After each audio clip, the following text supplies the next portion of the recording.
Hola a todos.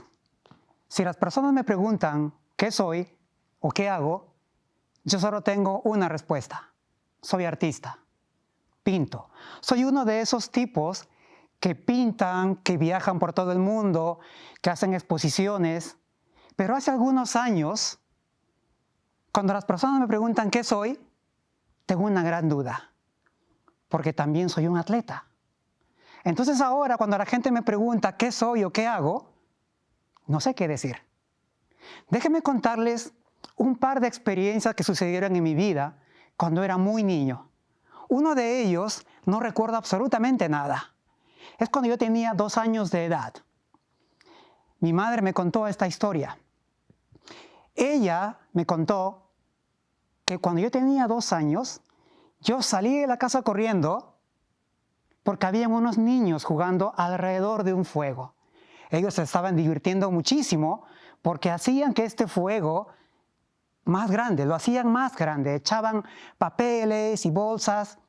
Y mi madre me cuenta que yo, emocionado, agarré una bolsa y corrí para ponerlo al fuego y caí en el fuego.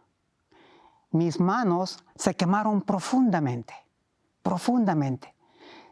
Se mezclaron con el plástico y mis manos, y mi madre cuenta que yo lloraba.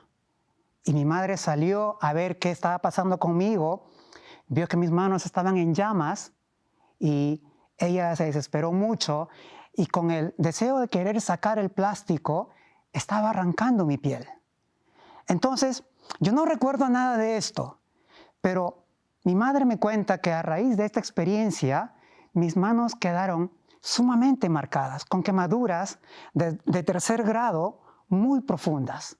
Una de esas grandes cicatrices fue de que yo no podía abrir mis dedos. Era tan fuerte estas cicatrices en ambas manos que mi madre me llevaba a muchos doctores para saber cómo podrían ayudarme. Los doctores le decían, tal vez cirugía.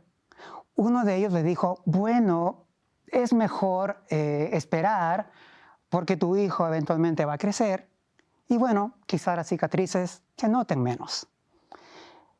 Esto fue cuando tenía 2 años de edad. Cuando tenía 4 años de edad, esto sí recuerdo, yo fui testigo de una fábrica que explosionó, que explotó enfrente de mí, una fábrica de juegos pirotécnicos. Fue tan enorme esta explosión que yo vi personas en el aire volar.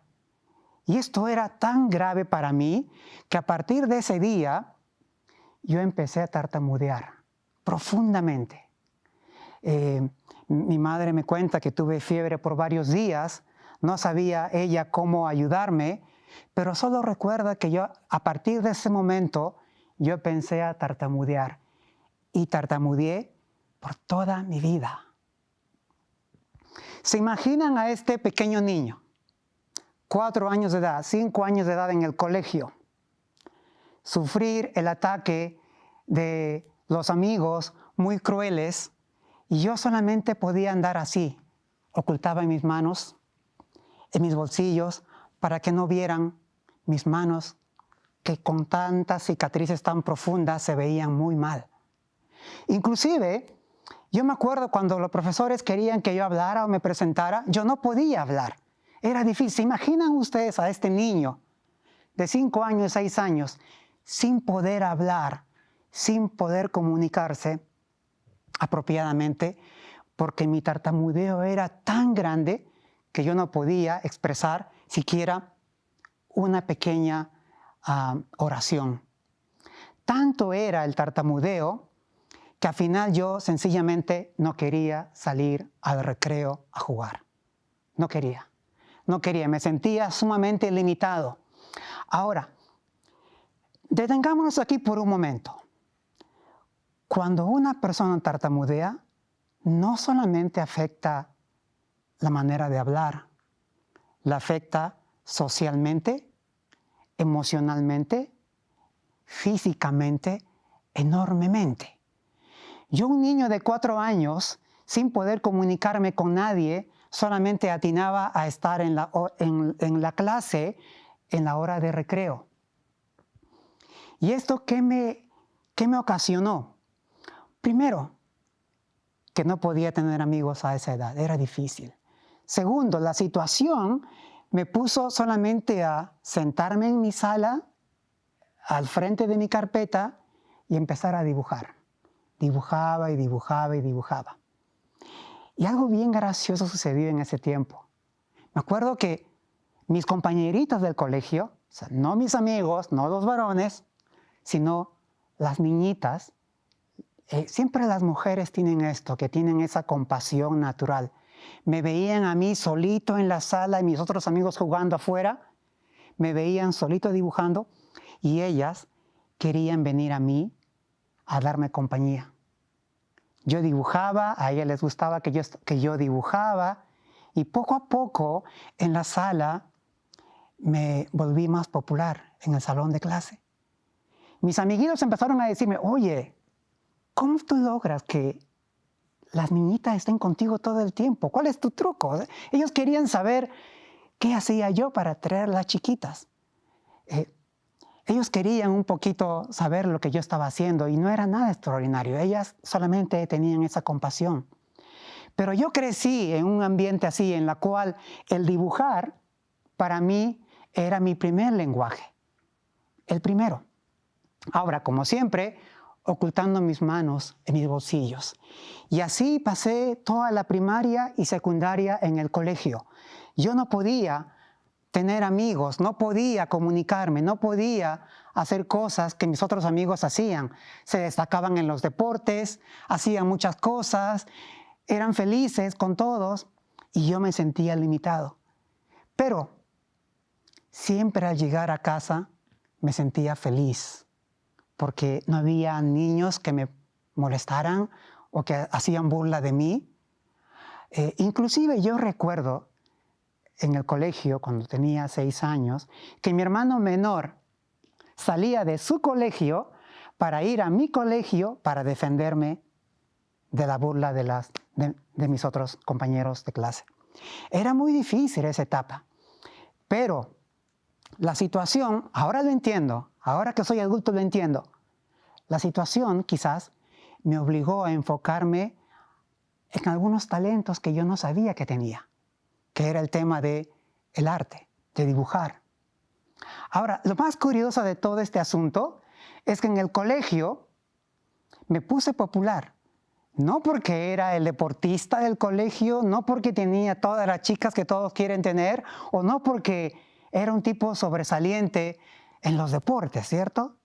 Sino porque dibujaba, ganaba concursos intercolegios o a nivel de ciudades y gané concursos en el tema del dibujar. El dibujar trajo en mi vida una sensación de mucha confianza en mí mismo. Me sentí muy confiado que yo podía lograr lo que yo quisiera, sin aún poder comunicarme. Ahora, cuando llegó la etapa en que yo tenía que decidir qué hacer con mi vida, qué estudiar, bueno, esa fue una de las partes más difíciles de mi vida, porque en esa etapa, yo ya conociendo y habiendo logrado cierto disfrute de ciertos reconocimientos en el arte, yo quería ser artista. Yo quería viajar por el mundo, yo quería exponer mi arte, quería defender a las personas desprotegidas, porque en cierta manera yo también había saboreado esa otra parte, la de ser víctima de la burla. Entonces, a la edad de 17 años, yo decidí ser pintor. Pero el mundo se vino encima mío. Mis profesores, mis amigos me decían que no haga eso. Muchos de mis amigos me decían que no sea artista, que me voy a morir de hambre, que no iba a conseguir nada haciendo eso. Pero hay algo que me mantuvo firme en este fuego aquí adentro. Y les voy a comentar sobre eso. Justo a la edad de 5 años, mi padre me levantaba a las 5:30 de la mañana a correr. ¿Quién hace eso? Mi padre lo hacía. Él me sacaba todos los días a correr y empezó a gustarme. Me encantó tanto ir a correr a las 5:30 de la mañana que continué todos los días de mi vida hasta ahora. Hago ejercicios todos los días. Pero ¿a qué viene con todo esto? Que cuando yo hacía mis ejercicios diarios, fuertes, constantes, empecé a ver visiones en mi mente. Me veía a mí mismo saliendo a correr todos los días en diferentes ciudades del mundo. Me veía a mí mismo yendo a diferentes países haciendo exposiciones de arte. Me veía a mí mismo hablando a públicos en diferentes idiomas. Me sentía tan feliz con esas visiones que yo tenía en mi mente cuando salía a correr o a hacer mis ejercicios diarios, que poco a poco esas visiones en mi vida se hicieron realidad. ¿Cómo sucedió? No lo sé. Pero hay una cosa que a través de los años descubrí.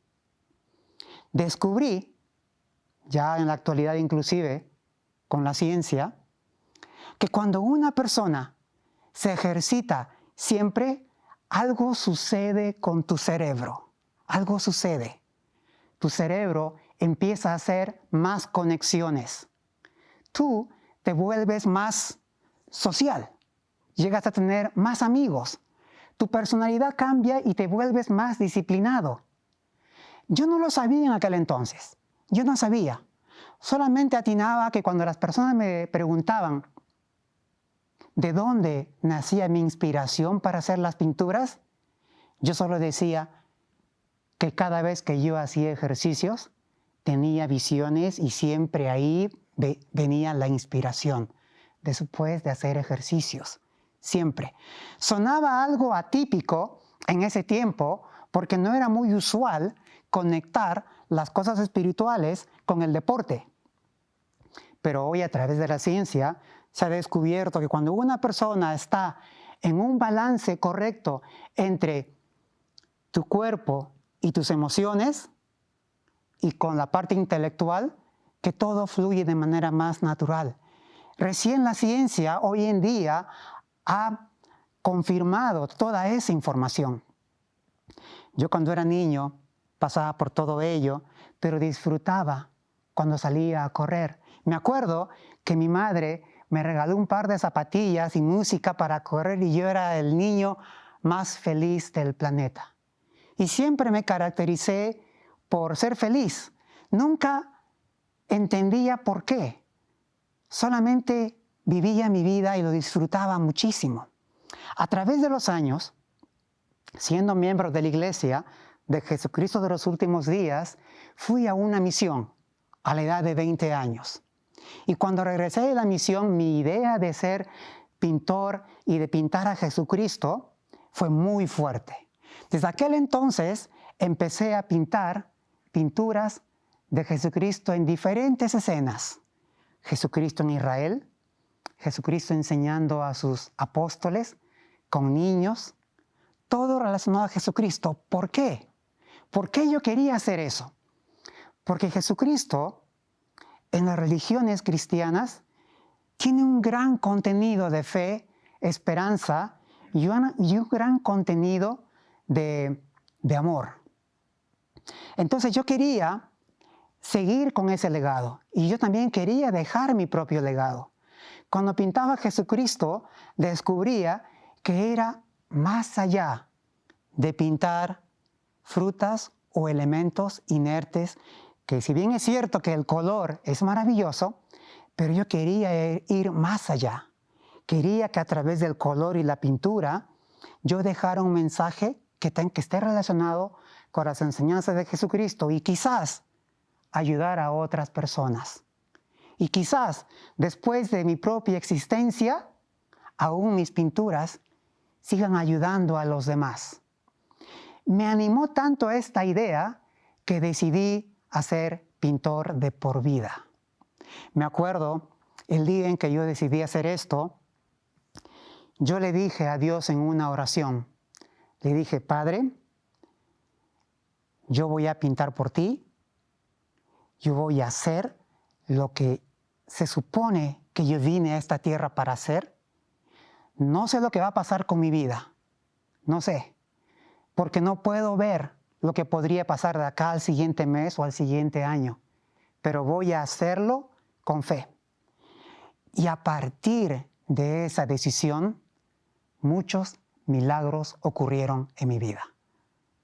Empecé a pintar para las revistas de la iglesia, Leona, New Era, Ensign.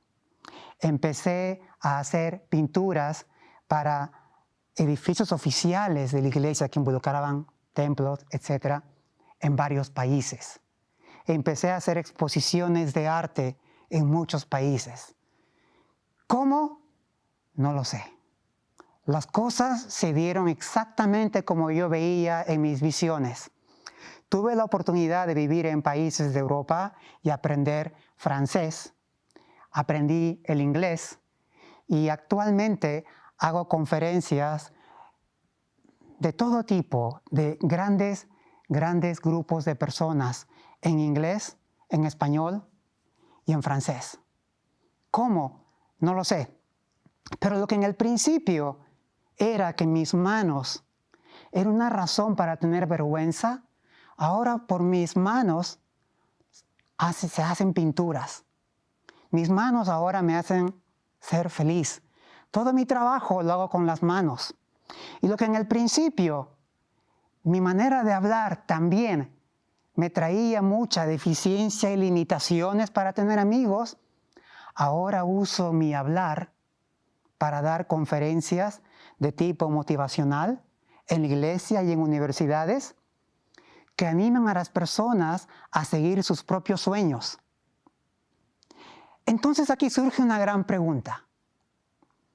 Yo siempre he escuchado, ¿cierto? Antes de hacer la pregunta, siempre he escuchado que Dios nos da ciertos talentos para perfeccionarlos. Pero la pregunta es, si yo no fui bueno para hablar, ¿por qué ahora es que hablo a mucha gente para animarlos a seguir con sus sueños? ¿Y por qué, si tuve la experiencia en el principio de esconder mis manos de vergüenza, por qué ahora uso mis manos para pintar? ¿O es que acaso a veces Dios nos da debilidades para enfocarnos solamente en ellos y hacerlas fuertes? Entonces no solamente el que recibe talentos tiene el deber de desarrollarlas, sino el que no las recibe. Es más, el que cree que no tiene ningún talento, es más, el que cree que tiene debilidades.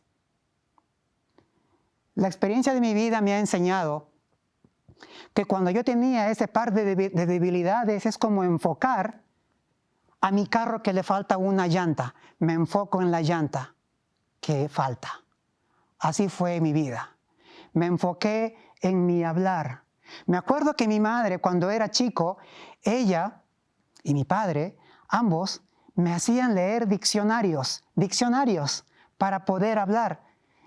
Yo decía, mamá, no me sale, no puedo hablar, no sale. Mi madre y yo pasamos horas, meses y muchos años en ayudarme a hablar. No podía, no salía. Mi madre me decía, John, respira hondo, relájate y habla.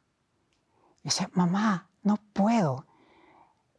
Eran muchas las lágrimas que yo derramaba para poder hablar y no podía. Era tan difícil que hubo un día que se hizo el gran milagro en que vi algo que yo jamás voy a olvidar.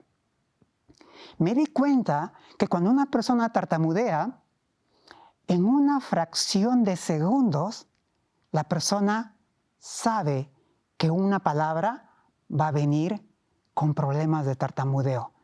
Pero aprendí que en esa fracción de segundo, en esa mínima fracción de segundo, a reemplazarla por un sinónimo. Lo aprendí. Me di cuenta que funcionó. Entonces, mi actividad favorita cuando era chico era leer el diccionario de sinónimos. Me ayudó. Inclusive ahora mismo estoy usando palabras que reemplazan a las palabras que yo pensé que le iba a usar. Y ustedes no se dieron cuenta que tartamudeo, porque aprendí a reemplazarlo. Ya después entendí a través de los especialistas que ese esfuerzo constante que hacía en el área del lenguaje en mi cerebro me estaba preparando para aprender otras lenguas. Hoy en día en mi vida siento que hay una gran responsabilidad en mis hombros.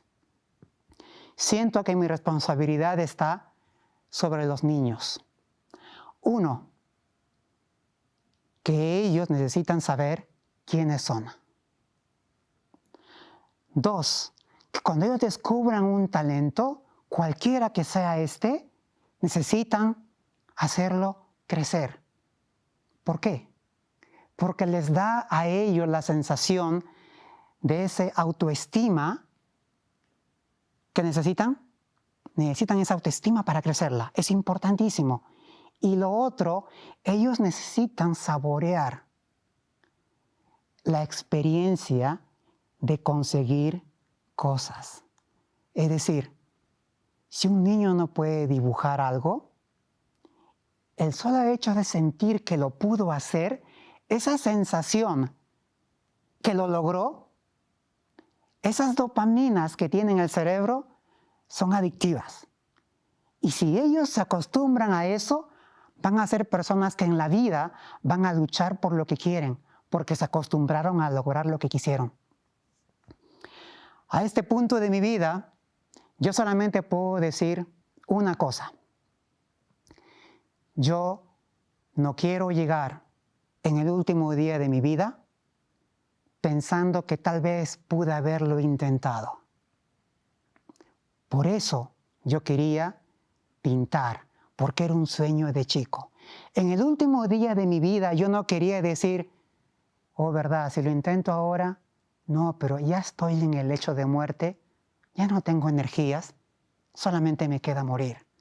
Yo no quería morir con esa sensación de que tal vez pude haberlo intentado.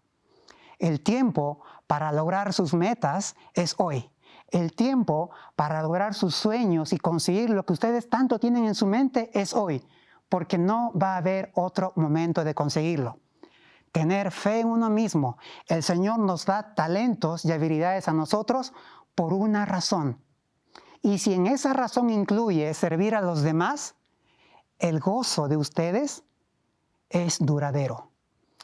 Tengo esa experiencia en mi vida.